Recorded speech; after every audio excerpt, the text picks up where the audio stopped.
large metallic structure hung above the sun, its underside covered by meters of ceramic plating with layers of stainless steel hidden within uses extra layers of protection for those within the facility.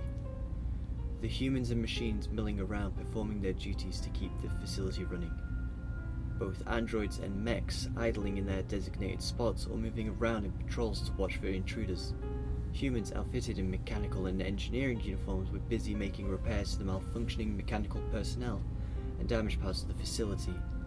The scientists already busy poring over the data relevant to their studies or experiments, choosing to recreate old experiments or looking for new innovations. The central chamber held fewer humans during the course of what amounted to a day within the facility, with 12 pedestals arranged in a circle of 11 with one in the center of the circle, and the nature of this room preventing most personnel from being allowed to enter without the required authorization. All of this Sol knew well enough as she amended and changed the restrictions and rules aboard the facility due to a malfunctioning machine, or a poorly thought out human action which often led to disasters. She was well aware of just how things could go wrong quickly, causing the necessity of the protocols and contingency plans due to how important the facility she ran was to the rest of the human race.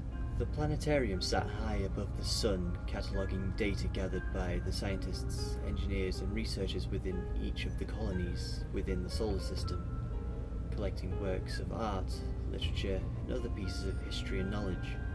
The storage servers that were accessible to the AIs built by humanity in the name of expanding their territory contained in the collective sum of all human knowledge within the planetarium. Sol was free to look at anything within the servers at any time. Her only other jobs were to monitor the sun for changes that could cause untold destruction to many of the colonies, and to keep checking on the AI of each human colony, to make sure that none have gone rampant. Mercurius and Venus were working together to shield their humans from the heat of the sun in space. Terra and Luna were steadily monitoring the human populace of Earth and its moon as they expanded the amount of understood science, along with the scientists from other colonies. Mars was monitoring the old colonies that had faded on the planet Mars, giving the newer towns and cities the chance to scavenge and recover materials and resources without being overcome by any one of the numerous sandstorms that happen daily.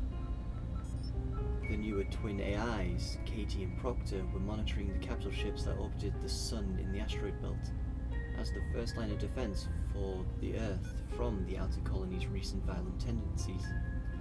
Jupiter and Saturnus were keeping tabs on the colonies on the biggest moons due to the gas giant's inability to house a land-dwelling species currently. Uranus was working with the colonies on their moon to make a long-term plan for terraforming the ice giant in the distant future. The scientists on board the planetarium itself were looking to Neptune, Pluto and Ceres to plan future missions ready to be colonized. Mercurius was looking over the results of the latest salvage attempt of the recently destroyed colony, Sol Proximitus. Extra data had been recovered which painted a clearer picture of what caused the reactor's failure and the last moments of the people living aboard the flagships connected to the reactor stationed in orbit around Mercury. Previously recovered data initially pointed to an act of sabotage on the backup reactor being used while the new reactor was being set up. But with the latest information, it now contradicted that theory with data from the backup reactor itself. Mercurius was relieved that it wasn't an act of insurgency that caused the destruction of the colony above his designated planet, but also frustrated that the backup generator wasn't kept up to the safety standards which lowered the amount of active uranium-235 compared to the previous amount allowed.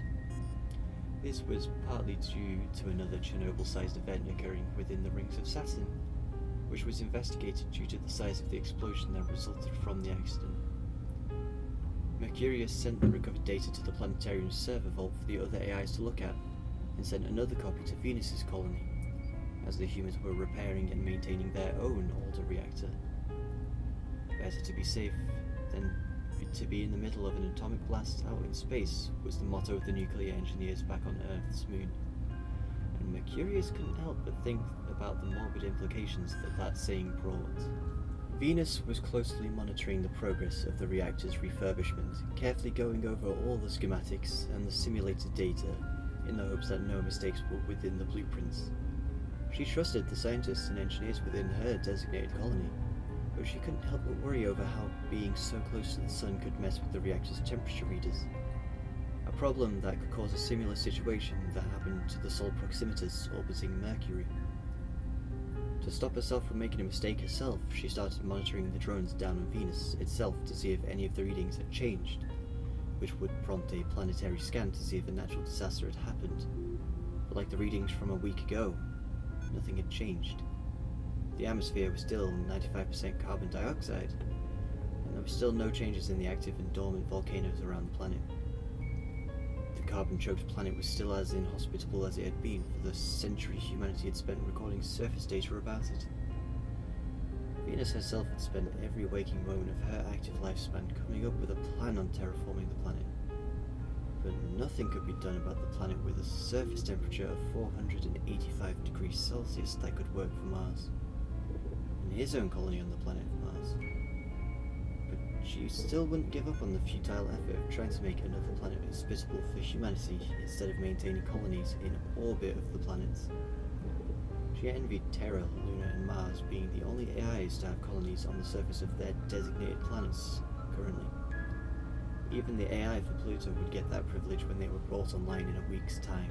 The AI known as Terra was mindlessly looking over the data to his own designated planet, arguably having an easier time overall due to the home of humanity being developed for countless centuries before Terra's construction. Nothing was interesting him in the slightest. Data on recent elections, strategies and research projects, as well as experiments, were available at all times, and yet he felt like he'd seen it repeatedly time and time again. With every line of text and number seeming to spark the feeling of deja vu, a small feeling at the back of his scripts and code made him think that perhaps having a full-scale memory backup and recovery was long overdue by a decade. That would have to wait as he oversaw the project for upgrading the efficiency and capacity of the nuclear reactors, as well as the disposal of nuclear waste through humanity's own brand of dumping it upon Mercury and letting the sun-scorched planet take the brunt of the radioactivity.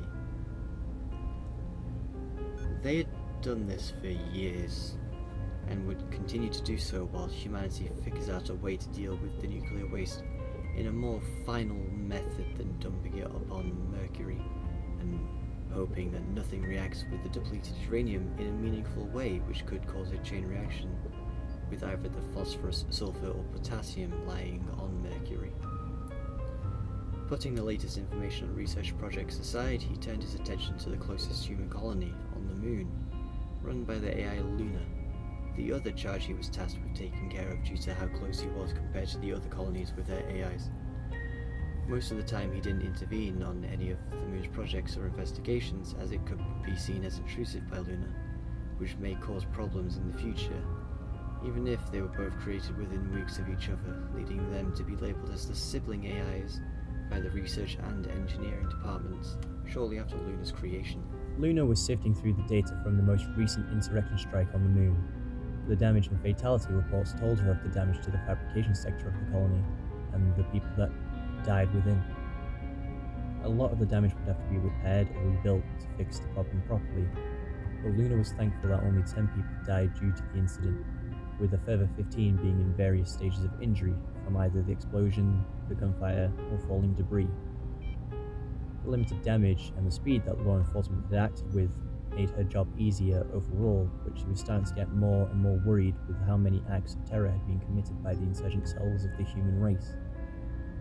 She was running out of hope that the law enforcement and anti-terrorist force would be able to find the leader of the current insurgency. She wondered if there was even a leader while looking over the findings of the last investigation. Freighter Squad had come across a small group of hostile forces and managed to detain or kill those attempting to flee while armed. An inert bomb had been discovered within the structure they were holed up in. The bomb was inert as it had no explosives within, and body cam footage could be used to hear one of the insurgents yelling about the other groups not being targeted instead of themselves. This could infer that there is another group related to this group, which were apparently supposed to be a distraction away from the rundown warehouse. Luna wanted to believe that the faction the group belonged to were more organized, but with this report and other data from previous inquiries and investigations, they were really just bumbling around, not really knowing what to do. What a shame. The destruction they were causing was beginning to feel like an annoyance rather than a tragedy. She wondered if Mars ever had the same problems. Mars was quietly going over the blueprints to the latest colonization dome to be built on the planet. He watched over while monitoring the salvaging operation currently being done through the use of drones, to prevent any unnecessary human deaths, but also mostly since the drones could be fabricated en masse due to the materials being abundant on Mars and the fabrication blueprints costing so little each time a new drone was needed to replace a defective, disabled or destroyed drone. Each drone always used the intact spare parts from the previous ones, if any parts could be salvaged from the drone wreckages. Data from the smaller survey drones were showing Mars that a meteorite had impacted the dome with just enough force to crack and fracture the dome. Depressurization later occurred when the damaged dome cooled down during the night cycle of the planet, which cooled the impact zone too quickly, causing the polycarbonate panels to fracture and break the dome further. All lives were lost within the incident. Mars was disheartened by the loss, but this tragedy had informed him and the other engineers that the dome was still not suitable for protecting the smaller pockets of populace, and that perhaps reinforcing the exterior of the dome may be required for all currently active domes. Mars had the live feed of the mass funeral being shared between the domes open. He wanted to protect the humans on his planet, and yet he felt that he had failed the dome that fell to the meteorite strike. Sol quickly read through the recent reports from the twin AI on the capital ships that orbited the Sun within the asteroid belt. There was nothing new that had been reported. Both ships were still fully functional with the weaponry systems ready to activate should anyone try to take down the Indomitus and the Lancer. These two ships were constantly under maintenance whenever any new capital ship subsystems had been designed and created. There were no civilians on either ship, as both ships were purely military in the event that an organized group attempted to attack the inner planets of the solar system.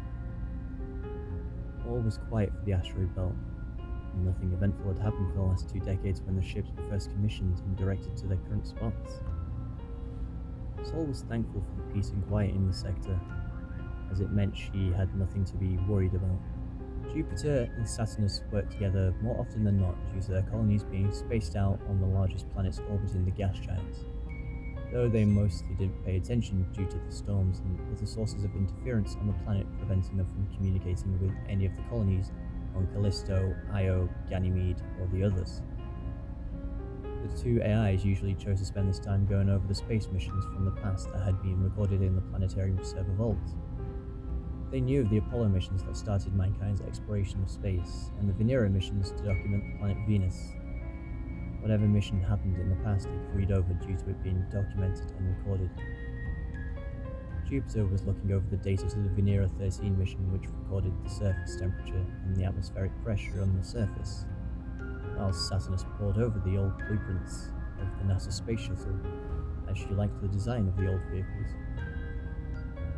Neither were trying to contact their colonies because they both knew that all they'd get is static until the storms and sources of interference subsided. They didn't like it, couldn't do much to change the weather, unless they were willing to drop a thermonuclear bomb directly onto the moons themselves. Drastic measures weren't needed as the AIs had documented the weather cycles of the moons the colonies were on, and so they would just have to wait a little longer. Neptunus was as quiet as a corpse, and they would be indefinitely as they were decommissioned by Sol herself due to rampancy overloading the logical cortex of the AI mind. This led to unorthodox solutions and increasing madness and insanity as time went on.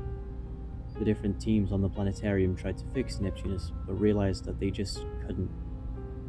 Most of the digital codes and scripts that made up Neptunus had been corrupted, and the mechanical components which separated logic and emotions weren't used, which caused the AI to slip into madness with its own free will and conscience overriding most of the safeguards put in place to prevent a hostile AI from taking control of any one colony. No one noticed because of how well the AI of the planet Neptune hid it from the others, until the planet itself suffered multiple subatomic warheads fired with Neptunus's clearance code. After the destruction was surveyed, the AIs of the planetarium unanimously agreed to shut down the rampant AI. Because of the events that occurred, multiple maintenance subroutines were put in place to prevent a repeat of events. Some of the remaining AI chose to run it constantly for fear of being terminated, just like Neptunus. Jupiter's and Saturnus's colonies were still under the effects of the local weather cycles, so the two opted to help Sol with her current project of planning the colonization attempt of Pluto, which was to be staged from the star point orbiting Saturn within the rings. The required data was completed. The human candidates were all physically and mentally well enough to go on the voyage. The ship's hull and structure had been tested to be able to withstand the freezing temperatures out in the abyss, and the required fuel had been acquired and set up ready for launch. All that was left was to calculate the path of the ship itself, and when the ship would be ready to go, to create and install the AI for Pluto in the planetarium. Hopefully this wouldn't become another Neptunus incident, as the mission was already too costly for that. Sol watched over the other AI and the people and machines aboard the planetarium, a job she loved as she made sure the humans worked in safe conditions and the mechs were always fully repaired and good to go. She spent most of her time looking over the old texts and documents from Earth. She enjoyed making timelines of things invented and discovered by the species of her creators. She loved reading the stories and books about all kinds of things from Earth's past. She was alerted to the completion of the scanning of the Sun. The latest data showed no change from a month ago.